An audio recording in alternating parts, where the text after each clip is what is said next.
The ballroom shimmered with lights and music, filled with people in expensive suits and gowns. Crystal champagne glasses clinked as my stepmother, Diana, stood in the center of the room, holding up her third glass for the evening. "To my darling husband's retirement," she said loudly, her voice full of cheer as her diamond necklace sparkled under the chandeliers, "and to selling this tired old company for something more exciting." I watched my father's face carefully. He tried to smile, but I could see the sadness in his eyes. He had built Chen Manufacturing from the ground up, dedicating over 30 years of his life to it. Now, here he was at his own retirement party, listening as his wife of 5 years talked about selling it off like it was nothing more than old furniture. But Diana wasn't finished. Her eyes landed on me across the room, and I could see the cruel look behind her fake smile. "Of course," she said, her voice rising just enough for everyone to hear. "Some people thought they'd inherit the company." She looked straight at me. Poor little Alexandra, thinking Daddy would hand over a multi-million-dollar business to someone who can't even keep a relationship going longer than 6 months. A heavy silence fell over the room. Some people shifted uncomfortably, others looked away, pretending to be busy with their drinks. My father stared down at his shoes, saying nothing, just like always. Diana kept going, her tone now dripping with false concern. "It's for the best, really. Running a company takes maturity, experience, a proper family image." She patted her flat stomach, reminding everyone of her recent announcement that she was trying to give my father a child, her idea of a real heir. I felt my cheeks burn with anger, but I kept my expression calm. She thought she had won. She thought she was in control. What she didn't know was that her perfect little plan was about to fall apart. "Would you like to say something, Alexandra?" she asked sweetly, her voice full of fake kindness. "Maybe congratulate your father on his retirement, and his wise decision about the company's future?" I stood slowly, smoothing my blazer and walking to the front of the room. I was only 28, but I'd worked hard for every position I'd earned, first in finance, then as CFO. Diana had no idea. She thought I was just my father's guilty little shadow, left over after my mother passed. "Actually," I said clearly, my voice calm but firm, "I do have something to say." Diana's smirk widened. She expected a breakdown. She wanted drama, but I didn't give her that. Instead, I pulled a thick envelope from my bag. 6 months ago, I began, turning to the crowd. Chen Manufacturing went through a quiet restructuring. It was approved by the board. A few board members nodded in support. My father transferred majority ownership to a holding company. I watched Diana's face twist in confusion. "The company is called NLW Enterprises," I continued. "It's named after Mary Louise Wong, my mother." Now she looked alarmed. Her champagne glass trembled in her hand. "What are you talking about?" she snapped. I calmly laid the papers out on a nearby table. "These documents show that I own 67% of Chen Manufacturing through NLW Enterprises. My father retains 30%, and the remaining 3% is held by key employees."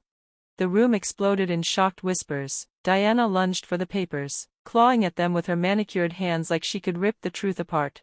"This is a lie," she screamed. "James, tell her this is a lie."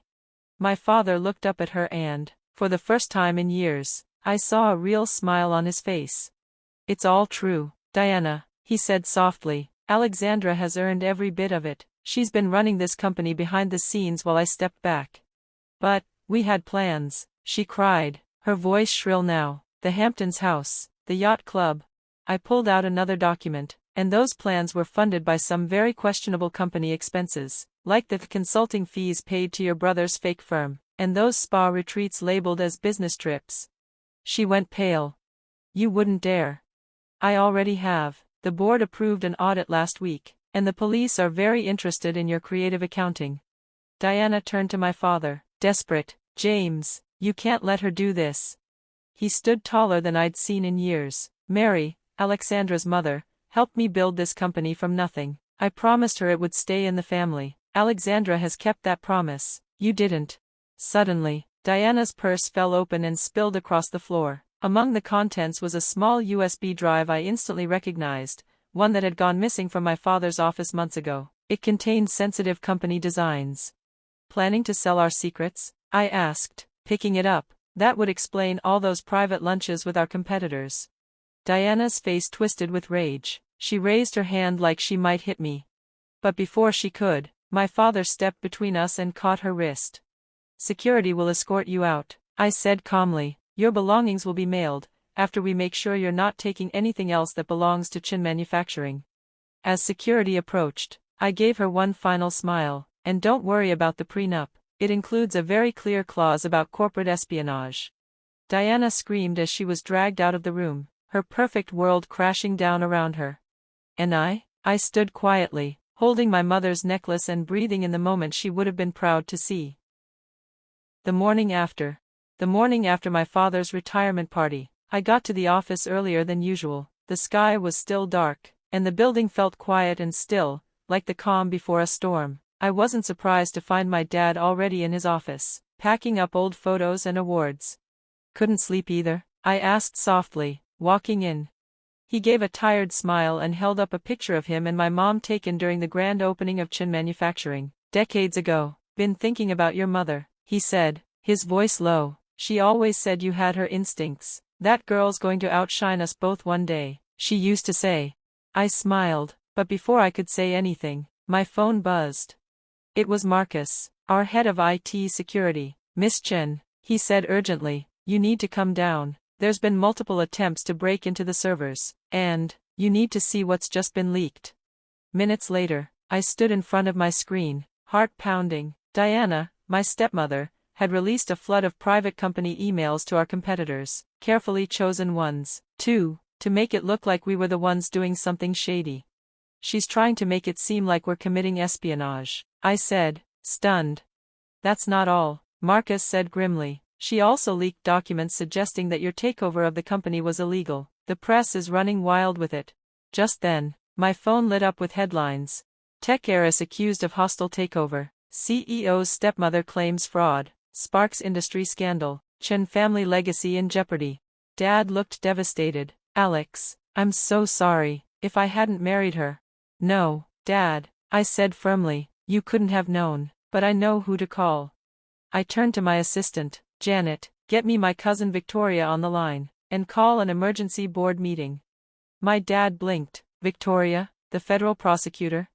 I nodded. If Diana wants to play dirty, let's show her how real power works. The fallout. The next few hours were pure chaos.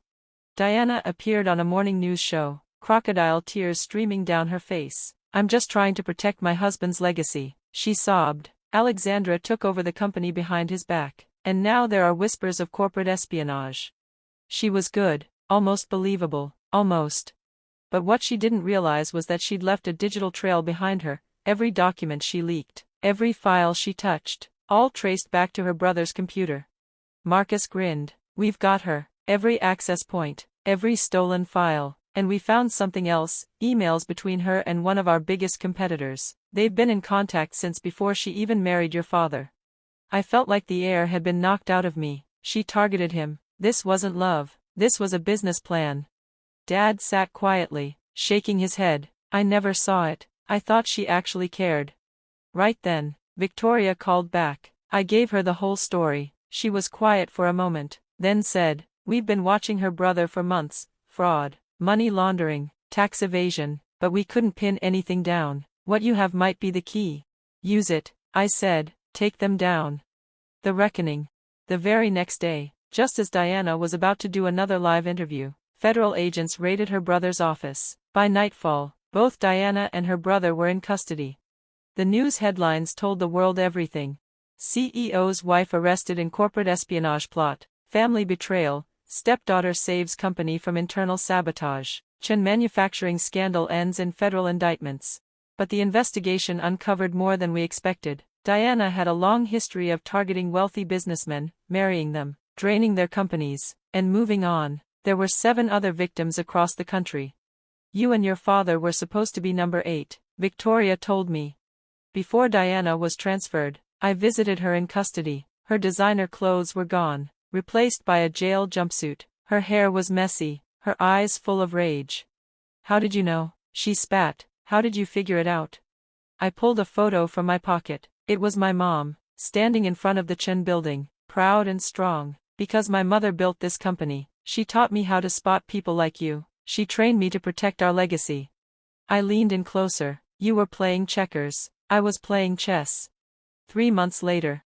Chen Manufacturing was thriving. The scandal had actually helped us, people admired how we handled it, and our stock shot up. My dad finally got the peaceful retirement he deserved. He traveled the world, visiting all the places my mom had dreamed of seeing. As for me, I officially moved into the CEO's office. I hung up Mom's photo on the wall, right beside our latest achievement plaque. Alexandra Chen, youngest CEO of the year. But the best moment came at a charity event. I overheard two women chatting near the buffet table. "Did you hear about Alexandra Chen?" One whispered. "She's the one who exposed that woman scamming CEOs. They say she's even sharper than her mother, and twice as dangerous if you cross her." I smiled and touched the necklace I always wore, Mom's wedding ring. They had no idea. For me, the best revenge wasn't destroying Diana. It was building something so strong, so smart, so untouchable, that no one would ever dare try to tear it down again. That night, my dad called from Greece. He sounded emotional. "Your mother would be so proud of you," he said, "not just for saving the company, but for becoming the woman you are." Looking out over the city skyline from my office, I smiled. "I learned from the best," I told him, "both of you. Because in the end, legacy isn't just about money or buildings, it's about strength, wisdom, and protecting what matters most, with your head held high, and your heart on fire." And now, finally, Chen Manufacturing had exactly the kind of leader it needed. Me.